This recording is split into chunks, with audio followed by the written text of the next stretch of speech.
ప్రొసీడింగ్స్ని disturb చేయడం, అధికార పక్షాన్ని తిట్ల పురాణాలతో ఇన్సల్ట్ చేయడం, దేశ ప్రతిష్టని ప్రజాస్వామ్య గౌరవాన్ని కించపరిచే పద్ధతి తప్ప ఎక్కడ కూడా ప్రతిపక్ష పార్టీలు ప్రజల పక్షాన ఉండి ప్రజల సమస్యల్ని ప్రస్తావించి పరిష్కరించే ప్రయత్నం చేయట్లేదు.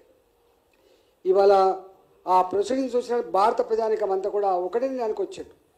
మనం ఓట్లేసి గెలిపించిన కర్మానికి మోడీ గారికి సంపూర్ణమైనటువంటి పార్టీ పరంగా 400 సీట్లు కనుక ఇచ్చి ఉంటే ఇవాళ ఈ దుస్థితి ఉండేది కాదు కదనేటువంటి చర్చ జరుగుతూ ఉంది. దాని ఫలితమే హర్యానాలో జరిగిన ఎన్నికల్లో పార్లమెంట్ ఎన్నికల్లో చేసిన పొరపాటు మళ్ళీ చేయొద్దని చెప్పి హర్యానాలో గెలిపించారు. అదేవిధంగా మహారాష్ట్రలో కూడా పార్లమెంట్ ఎన్నికల్లో జరిగిన తప్పు మళ్ళీ చేయకూడదని చెప్పి మహారాష్ట్ర ప్రజానికం కూడా గెలిపించారు. దేశ ప్రజానికం ఎట్లయితే భావిస్తుందో ఢిల్లీ ప్రజానికం కూడా అదే పద్ధతిలో స్పందించి ఈ మాటలకు చేతలకు పొంతం లేదు.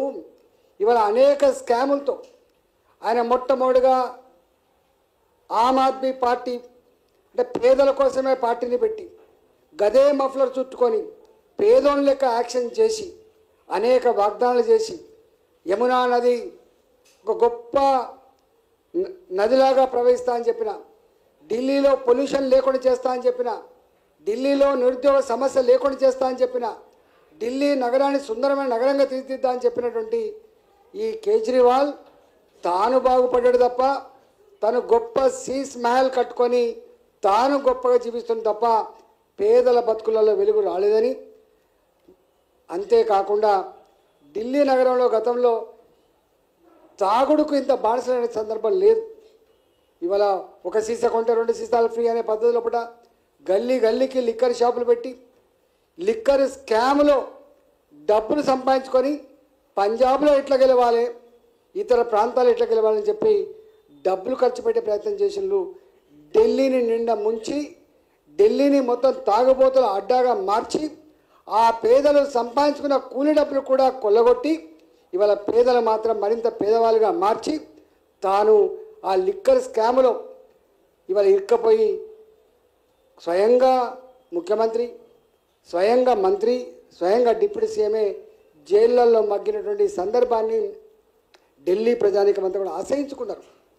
ఈ జైళ్ళల్లో మగ్గే లిక్కర్ స్కాములలో ఉండేటువంటి గీ నాయకుల మా నాయకులు మేము సిగ్గుతో తలదించుకుంటాం అనే పద్ధతి లోపల ఇవాళ ఢిల్లీలో చివరికి డిప్యూటీ సీఎంను ఓడగొట్టిండ్రు, సీఎంను కూడా ఓడగొట్టిండ్రు కేజ్రీవాల్. అంటే తను దేశానికి వెలువనిస్తా అని చెప్పి కూట్ల రాయి తేలేనోడు ఏట్ల రాయి తీసినట్టుగా ఇవాళ ఢిల్లీ ప్రజల చేతిలో ఇవాళ సాగు దెబ్బతినటువంటి సందర్భం గుర్తొస్తూ ఉంది. నేను ఒకటే కాంగ్రెస్ పార్టీ ఇలా జీరో. అక్కడ గతంలో ఢిల్లీ నగరాన్ని పాలించే కాంగ్రెస్ పార్టీ వాళ్ళ బిహేవియర్ కావచ్చు, వాళ్ళ పద్ధతి కావచ్చు, వాళ్ళ పార్టీ విధానాలు కావచ్చు, పార్లమెంట్లో వ్యవహరిస్తున్న తీరు కావచ్చు, ఇవాళ ఆ పార్టీకి 0 సీట్లు ఇచ్చింది. దేశంలో కాంగ్రెస్ పార్టీకి భవిష్యత్తు లేదని మహారాష్ట్ర ఎన్నికలు తేల్చి చెప్పినాయి, హర్యానా ఎన్నికలు తేల్చి చెప్పినాయి, ఢిల్లీ ఎన్నికలు కూడా తేల్చి చెప్పినాయి. రాబోయే కాలంలో నాకు తెలిసి 15 రాష్ట్రం అనుకుంటా, 15 రాష్ట్రాల్లో భారతీయ జనతా పార్టీ వాళ్ళ అధికారంలో కొనసాగుతోంది. రాబోయే కాలంలో మోడీ నాయకత్వంలోనే ఇవాళ భారతదేశం సమగ్రమైన అభివృద్ధి జరుగుతుందని, అన్ని వర్గాల ప్రజలకు, అన్ని ప్రాంతాల ప్రజలకు మేలు చేయగలిగే, అభివృద్ధి చేయగలిగినటువంటి సత్తా, శక్తి, ప్లాన్, కమిట్మెంట్ మోడీ గారికి మాత్రమే ఉంది.